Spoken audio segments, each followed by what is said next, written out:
Hello प्यारे बच्चों, मैं आज आपके लिए कक्षा 12 लेखा शास्त्र उनकी वीडियो बनाने जा रहा हूँ। अगर कोई गलती हो तो आप बता देना। सबसे पहले चैप्टर शुरू करते हैं। साझेदार का प्रवेश।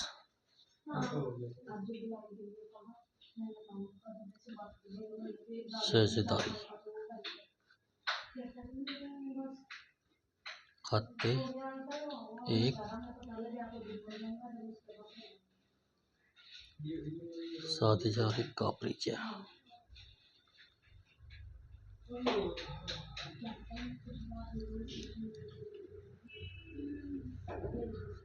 साझेदारी का परिचय जब होता है जब हम कोई कारोबार शुरू करते हैं तो उसमें एक से अधिक व्यक्ति मिलकर कोई कारोबार करते हैं। जो बैंकिंग व्यवसाय होता है उसमें अधिक से अधिक 10 बच्चे 10 व्यक्ति, और जो अन्य व्यापार होता है उसमें 2 से अधिकतम 200 संख्या हो सकती है। साझेदारी की उत्पत्ति कहाँ से हुई?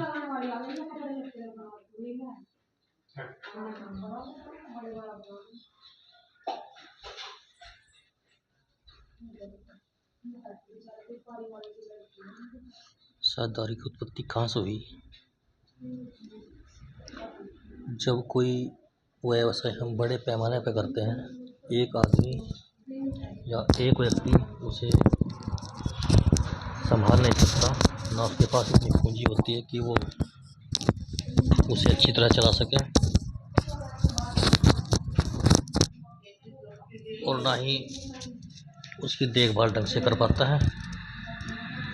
इसलिए उसे किसी ऐसे व्यक्ति की आवश्यकता पड़ती है जो पूंजी भी लगा सके और उसका कारोबार में साथ दे सके।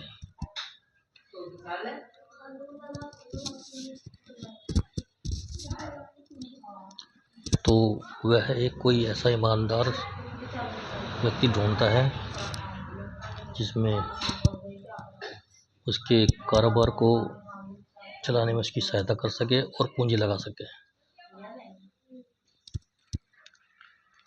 अब साझेदारी का अर्थ।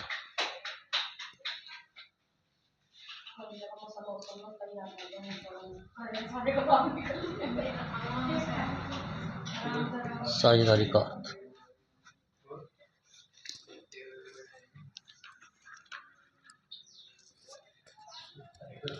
जब 2 या 2 से अधिक व्यक्ति अपनी इच्छा से किसी वैध व्यवसाय के संचालन एवं उसमें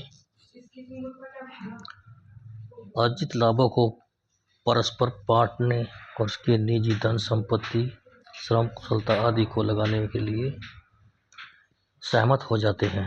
सहमत का मतलब है आपस में कोई आप किसी विचार मिला के और उनमें कोई आपस में मतभेद ना हो, उस स्थिति में हो जाते हैं, उसे हम साझेदारी कहते हैं। थोड़ा लिख के बता देता हूँ। जब 2 या 2 से अधिक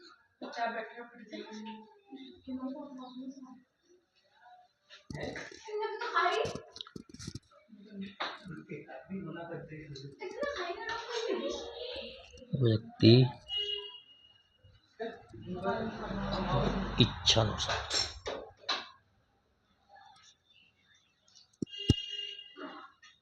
अपनी इच्छानुसार किसी दबाव में ना आकर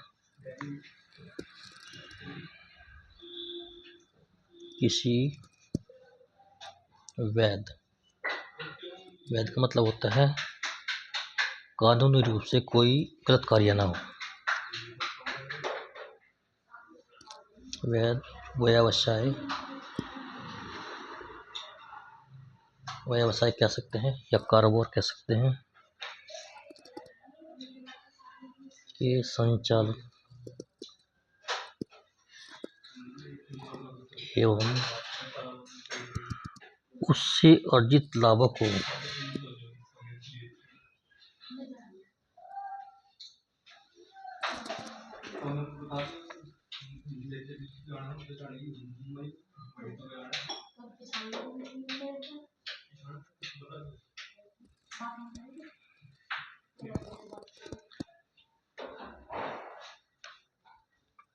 परस्पर बांटने तथा उससे निजी परस्पर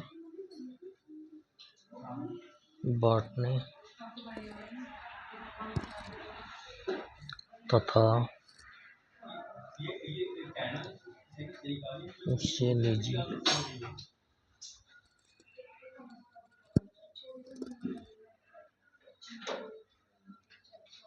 धन संपत्ति निजी धन संपत्ति श्रम तथा कुशलता श्रम तथा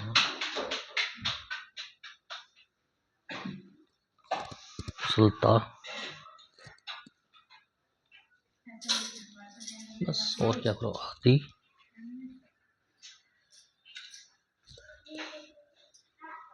को लगाने के लिए सहमत हो जाते हैं। धन संपत्ति श्रम और कुशलता आदि को लगाने के लिए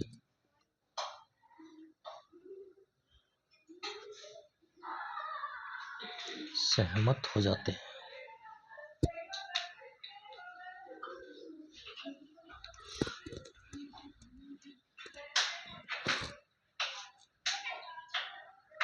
उसे साझेदारी कहते हैं।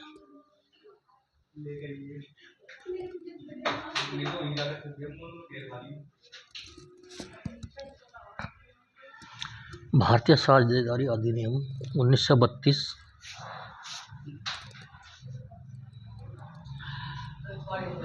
भारतीय साझेदारी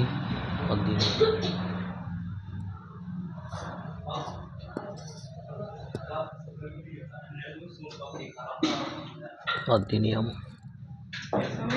1932 की धारा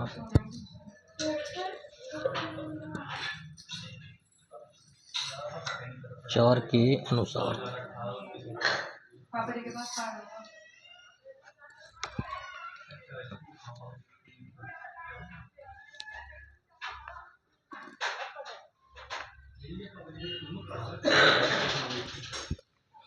साझेदारी उन व्यक्तियों के बीच में एक संबंध है उन व्यक्तियों के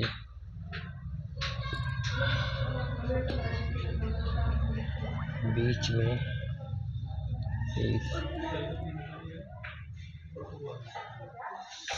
संबंध है इन्होंने ऐसे में लाभ को जिन्होंने ऐसे व्यवसाय के लाभ को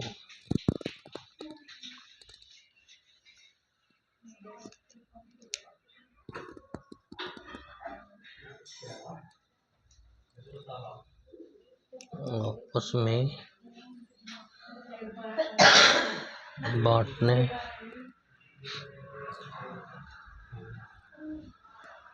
का समझौता किया है।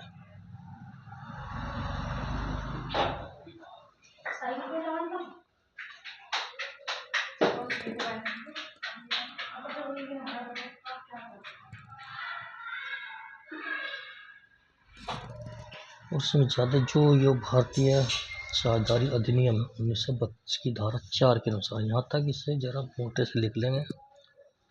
तो टीचर उन पर ध्यान देंगे और नंबर आपको अच्छे मिल जाएंगे। इसके साथ में ज़्यादा परिभाषा लिखने की आवश्यकता नहीं है। एक परिभाषा लिख दो छोटी सी, कोई देख के, जो आपकी बुक में सबसे छोटी हो। फिर भी एक परिभाषा मैं लिखता हूँ। परिभाषा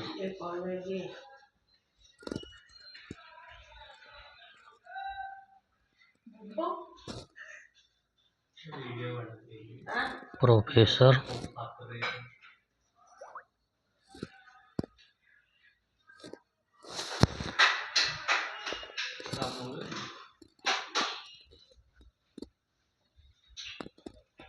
के अनुसार, प्रोफेसर मैकनॉटन के अनुसार साझेदारी संगठन के प्रधातु भाव में व्यवसाय की यही भावना है कि पूरक अक्षमताओं तथा अधिक पूंजी एकत्रित करने की सामर्थ्य का अधिक से अधिक लाभ उठा सके। क्योंकि जो भी पूंजी व्यापार में लगती है उसका अधिक से अधिक लाभ उठा सके। जितना लाभ होगा उतना ही हमारा व्यवसाय उन्नति की ओर पहुंचेगा। ये परिभाषा है साझेदारी संगठन की।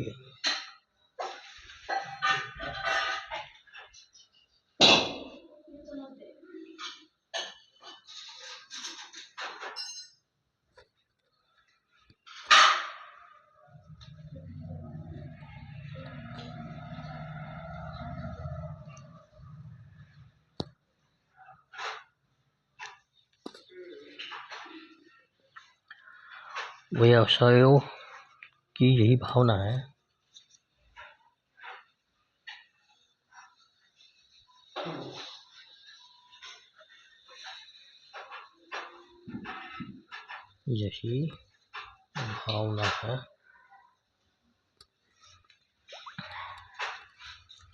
कि पूरक अक्षमताओं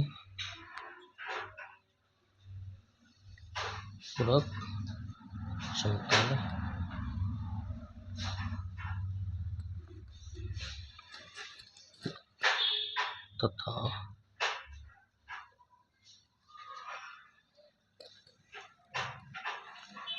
अधिक पूंजी एकत्रित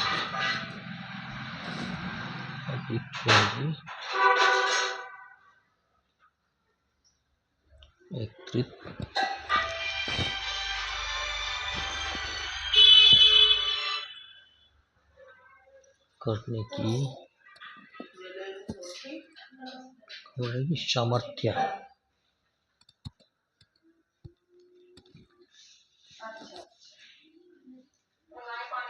का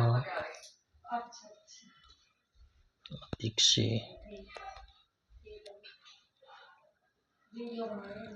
अधिक लाभ उठा सके।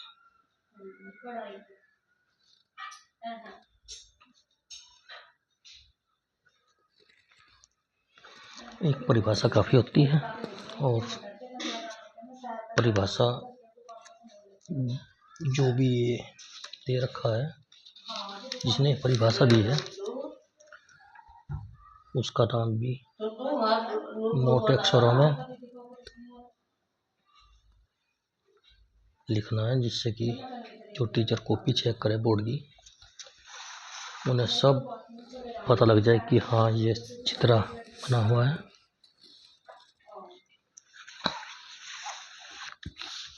अब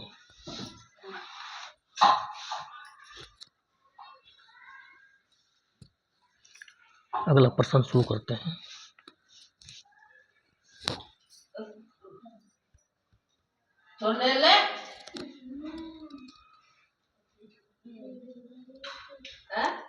साझेदारी की विशिष्टताएं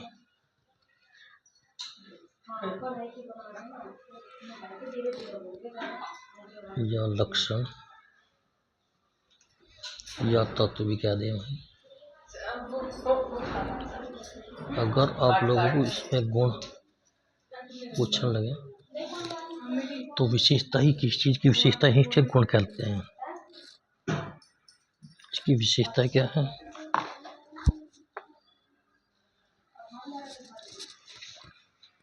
सबसे पहले लिखेंगे साझेदारी की निम्नलिखित विशेषताएं होती हैं।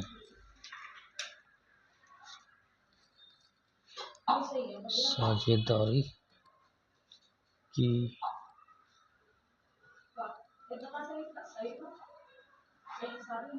निम्नलिखित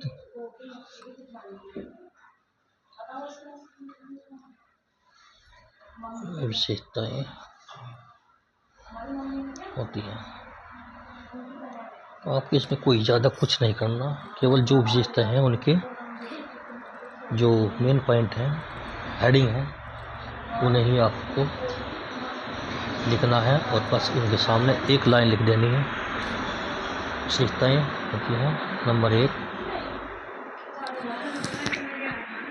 दो या दो से अधिक व्यक्ति। किसी भी साझेदारी में कम से कम 2 या 2 से अधिक व्यक्ति चाहिए, तो ये इसकी विशेषता बन गई 2 या 2 से अधिक व्यक्तियों का होना।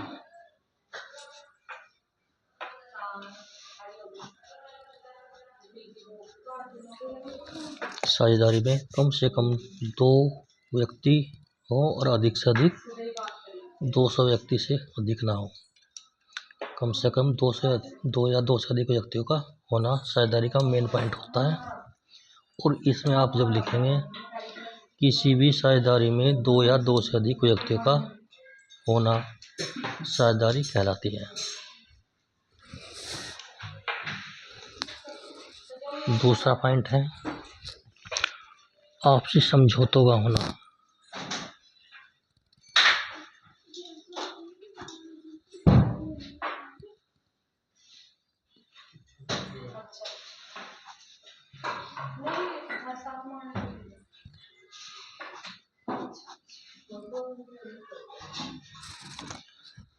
जब कोई साझेदारी हो, उनमें जो साझेदार हों उनका आपसी समझौते होने चाहिए। अगर उनमें आपसी समझौते नहीं हैं तो बाद में फिर विवाद उत्पन्न होता है।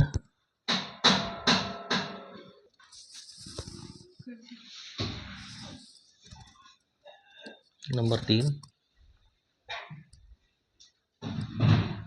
व्यवसाय। व्यवसाय जब व्यक्ति इसमें व्यवसाय कोई भी व्यवसाय करता है वो व्यवसाय वैध होना चाहिए। साझेदारी के लिए किसी न किसी व्यवसाय का होना जरूरी है, लेकिन वो व्यवसाय वैध हो। वैध का मतलब होता है कानूनी रूप से सही हो। जो अवैध व्यवसाय होते हैं उन्हें कानून मान्यता नहीं देता और उन्हें बंद करना पड़ता है।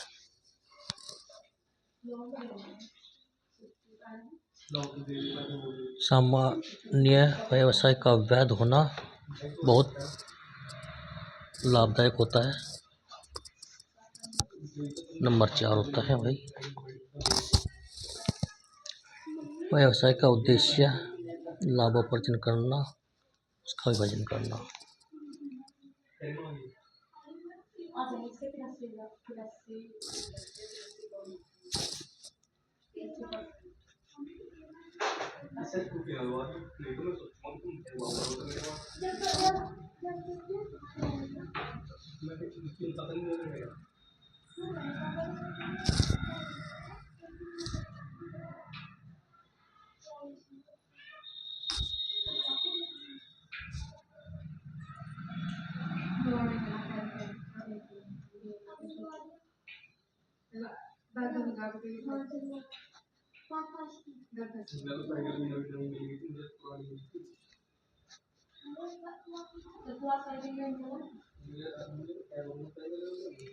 व्यवसाय का जो उद्देश्य होता है लाभोपार्जन करना एवं उसका विभाजन करना। लाभोपार्जन मतलब लाभ कमाना, और जो लाभ हो वो सभी साझेदारों में उनके अनुपात में, जैसा भी उन्होंने अनुपात रखा है उसमें बांटना होता है।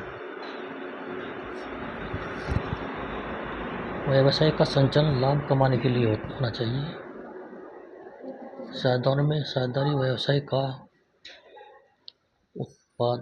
उत्पन्न लाभ का एक निश्चित अनुपात में वितरण होना आवश्यक है। जो लाभ होगा वो उनके अनुपात में या जैसा भी उन्होंने तय किया है उसके अनुपात में लाभ बांटा जाता है। अगला नंबर है 5।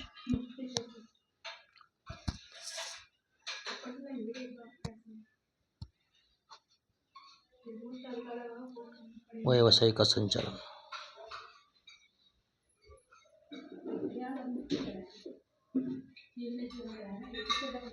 व्यवसाय का संचालन साझेदारी का व्यवसाय सभी साझेदारों द्वारा अथवा उसमें से कुछ साझेदारों द्वारा संचालित किया जा सकता है।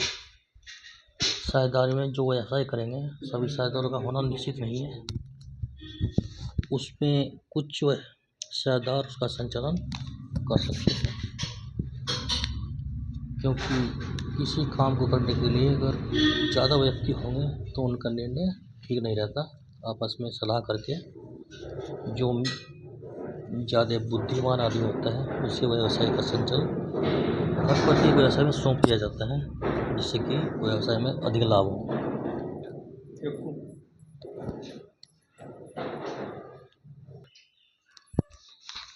नंबर 6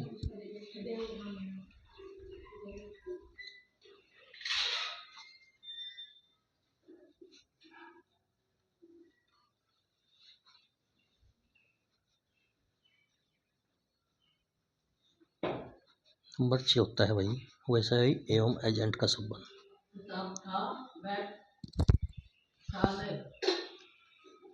व्यवसायी एवं एजेंट का संबंध साझेदारों में व्यवसायी एवं एजेंट को हम अभिकर्ता का संबंध भी होता है। एजेंट को हम अभिकर्ता कहते हैं।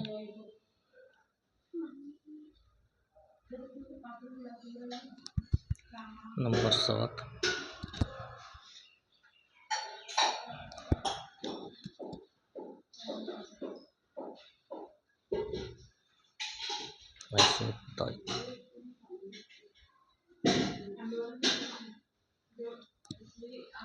असीम दायित्व। ऐसा साझेदारी में समस्त साझेदारों का दायित्व असीमित होता है। असीमित का मतलब है अगर व्यवसाय में कोई हानि हो तो इतना सभी जो हमारे लेनदार हैं उनका भुगतान न किया जाए तब तक उनकी संपत्ति में जो भी धन उनके पास रहता है वह सबका भुगतान करने का पूरा उत्तरदायित्व रहता है। नेक्स्ट नंबर 8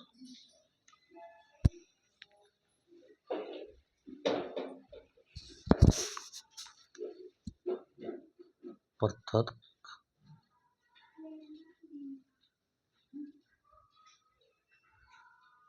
अस्तित्व का अभाव।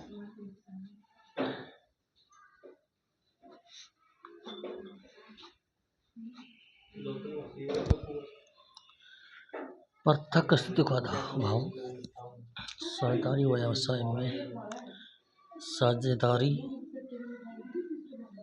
व्यवसाय का इसके साझेदारों से पृथक अस्तित्व होना चाहिए। पृथक मतलब होता है अलग अस्तित्व। नंबर 9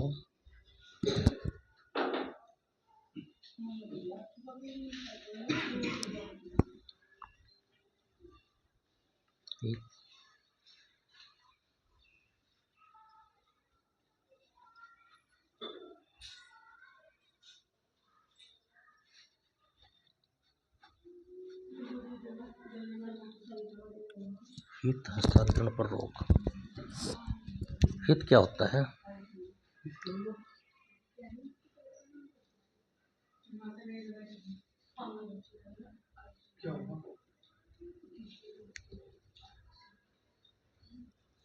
हित होता है जो कोई साझेदार होता है वो अपने नाम का हिस्सा किसी और साझेदार को या अपना कोई रिश्तेदार में आ गया है उसे दे दे या ट्रांसफ़र कर दे या हस्तांतरण कर दे, उसे ही हम किस्त से राशि कहते हैं। 10 निहित एजेंसी।